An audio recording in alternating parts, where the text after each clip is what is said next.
الحمد لله رب العالمين الصلاة والسلام على سيد المرسلين أما بعد فأعوذ بالله من الشيطان الرجيم بسم الله الرحمن الرحيم السلام علیکم ورحمۃ اللہ وبرکاتہ۔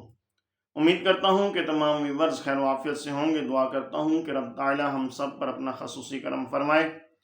واجب الاحترام دوستوں، بزرگوں، بھائیوں، بہنوں، حضرت سیدنا حذیفہ رضی اللہ عنہ سے روایت ہے، فرماتے ہیں کہ آقا صلی اللہ علیہ وسلم نے فرمایا، لا يدخل الجنت قطات، یعنی چغل خور جو ہے وہ جنت میں داخل نہیں ہوگا، وہ جنت میں نہیں جائے گا۔ چغل خور، ہاں جی، چغل خور جو ہے، غور کریں کہ جو لوگ کہتے ہیں کہ ٹھیک ہے جی بعد میں دیکھا جائے گا، میں تو سچی بات کر رہا ہوں، میں کوئی چغلی نہیں کر رہا، کسی کی چغلی نہیں کھا رہا، جو ہے میں نے جو دیکھا ہے، جو سنا ہے، میں تو وہی بات کر رہا ہوں۔ جی یہی تو چغلی ہے، جو آپ نے دیکھی ہے، جو آپ نے سنی ہے، یہی تو چغلی ہے۔ اگر آپ بغیر سنے ایسے کہہ دیں گے یا بغیر دیکھے کہہ دیں گے، وہ تو بہتان ہوگا، یہی تو چغلی ہے۔ تو لہذا آقا صلی اللہ علیہ وسلم نے فرمایا کہ چغل خور جنت میں نہیں جائے گا۔ قطات، یہ جو ہے نا چغل خور کو کہا جاتا ہے۔ قطات، ایسا شخص جو کسی کی چھپ کر باتیں سنے اور پھر ان کو لڑانے کے لیے، ان کی لڑائی بڑھانے کے لیے ادھر کی بات ادھر اور ادھر کی بات ادھر لگائے، ایسا شخص جو ہے یہ چغل خور اور یہ جنت میں نہیں جائے گا۔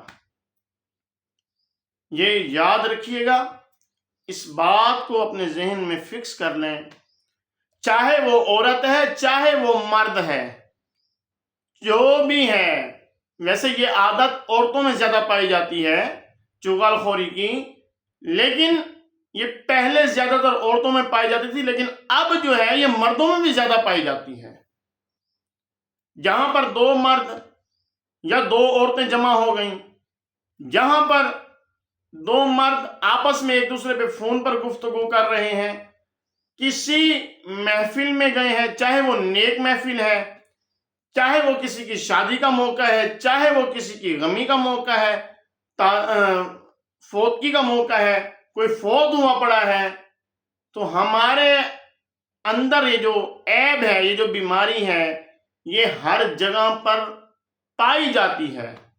وہ یہ نہیں دیکھا جاتا کہ یہ کون سا موقع ہے، کیسی جگہ ہے، یہاں پر یہ بات کرنی ہے یا نہیں کرنی، کہاں پر ہم نے اپنی زبان کو کھولنا ہے، کہاں پر نہیں کھولنا، نہیں دیکھا جاتا، بس شروع ہو جاتے ہیں۔ فلاں شخص ایسا ہے، فلاں شخص نے ایسے بات کی، اس نے تمہارے بارے میں ایسے بات کی، اس نے فلاں کے بارے میں ایسے بات کی، یعنی کہ اب اس کو پتہ، اس کو بتاؤں گا، اس نے جا کے اس کو بتانا تو لازمی ہے، تو اس کے ذریعے بات وہاں تک پہنچا دی جائے۔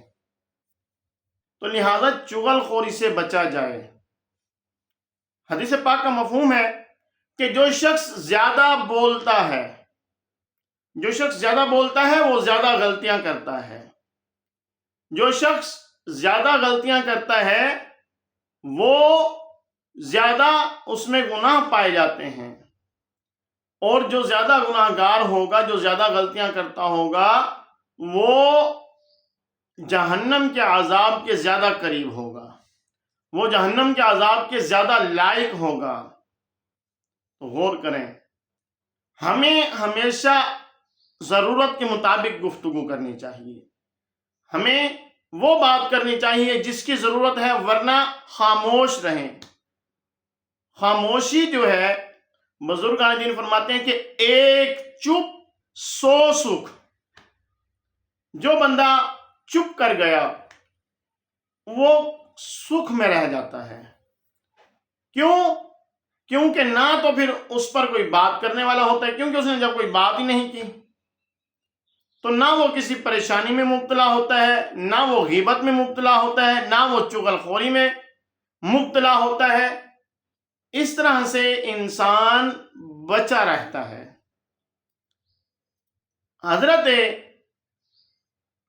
احمد بن ام سلمہ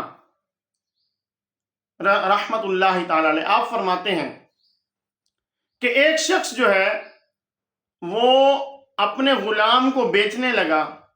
اب ایک خریدار آیا، اب بیچنے والا خریدار کو بتا رہا ہے کہ اس کے اندر ایک عیب ہے، چغل خوری یہ کرتا ہے، اس کے علاوہ اس میں کوئی عیب نہیں ہے۔ ذرا اس بات پر غور کیجئے گا، غلام کو بیچا جا رہا ہے، اس کا عیب بھی بتایا جا رہا ہے۔ یہ نہیں کہ عیب کو چھپا لیا جائے اور غلام کی قیمت زیادہ بٹور لی جائے، نہیں، ایسا نہیں کیا۔ اس کے اندر جو عیب تھا اس کو بتایا گیا۔ اس بات پر تاجر حضرات بھی غور کریں، جب بھی اپنا مال بیچ رہے ہیں اس میں اگر کوئی عیب ہے تو وہ سامنے والے کے سامنے ظاہر کر دیا جائے، تاکہ کسی مسلمان کو دھوکہ نہ دیا جائے، وہ دھوکے سے بچ جائے۔ بہرحال میرا یہ موضوع نہیں ہے آج کا۔ تو انہوں نے بتا دیا کہ اس میرے غلام میں چغل خوری کے علاوہ کوئی عیب نہیں ہے۔ تو خریدار نے کہا ٹھیک ہے، کوئی مسئلہ نہیں ہے، کوئی اس میں مذائقہ نہیں ہے، اس نے لے لیا۔ اب وہ خرید کر چلا گیا۔ کچھ دن تو غلام ٹھیک رہا، معاملات صحیح گزرتے رہے، دن صحیح گزرتے رہے، اور جو ہے یہاں تک کہ کچھ دن جب گزر گئے، اب غلام نے اپنا کام شروع کر دیا، جو وہ چغل خوری کی اس کی عادت تھی، اس میں جو عیب تھا اس نے اس کو شروع کر دیا دکھانا۔ اس نے کیا کیا، وہ چلا گیا جی اپنے مالک کی، اپنے آقا کی بیوی کے پاس۔ اب اس کو کہنے لگا میرا جو آقا ہے، میرا جو مالک ہے، یہ تمہارے سے متنفر ہے، یہ تمہارے اندر انٹرسٹ نہیں رکھتا، یہ کسی اور عورت کو لانا چاہتا ہے نکاح کر کے۔ اب ایسا ہے تم ایسے کرنا کہ جب یہ سو جائیں تو ان کی گردن کے یہ بال جو ہیں کچھ کاٹ کر مجھے دے دینا، میں جو ہے ایک جادو کروں گا جس کی وجہ سے یہ اور عورتوں کی طرف نہیں جائے گا اور اس کی محبت تمہارے ساتھ قائم رہے گی، اس طرح کے ذریعے تم بال کاٹ لینا۔ اب اس نے یہ مشورہ بھی دے دیا، چغلی بھی لگا دی، جھوٹی بات کر دی، چغل خوری کر دی، اب اس طرح کا مشورہ بھی دے دیا۔ اب چلا جاتا ہے مالک کے پاس، اس کو کہتا ہے جی تمہاری بیوی جو ہے وہ تمہارے پیچھے دوست رکھتی ہے اور تمہیں مارنے کا ارادہ رکھتی ہے، تمہیں قتل کرنے کا ارادہ رکھتی ہے۔ تم ایسا کرنا کہ جھوٹ موٹ کے سو جانا، اس کو پتہ چلے یہ سو رہا ہے، تمہیں حقیقت کا پتہ چل جائے گا۔ اب جو ہے مالک نے ایسا ہی کیا، وہ جا کر جھوٹ موٹ سے سو گیا۔ اب عورت نے دیکھا کہ میرا شوہر سو گیا ہے، اب اس نے استرا اٹھایا لے کر آئی، وہ تو آ رہی تھی بال کاٹنے کے لیے، لیکن مالک نے سمجھا کہ یہ مجھے قتل کرنے کے لیے آ رہی ہے۔ وہ جھوٹ موٹ کا سو رہا تھا، وہ فوراً اٹھا اور اس نے اٹھ کر اپنی بیوی کو قتل کر دیا۔ اس نے اپنی بیوی کو قتل کیا۔ اس کی بیوی کے گھر والے آئے اور انہوں نے آ کر اس شخص کو قتل کر دیا۔ اب صرف ایک چغل خوری کی وجہ سے دو قبیلوں میں، دو خاندانوں میں لڑائی شروع ہو گئی، قتل و غارت شروع ہو گئی۔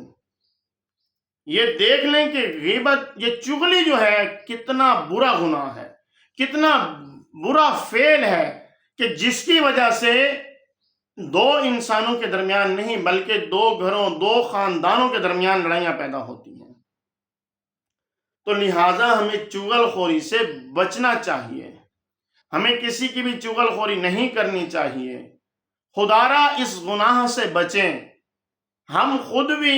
اب جی چغل خور جو ہے یہ تو اپنا کام کر کے نکل گیا ایک سائیڈ پہ، اس کی وجہ سے کئی گھر برباد ہو جاتے ہیں، کئی گھروں میں سکون جو ہے وہ برباد ہو جاتا ہے۔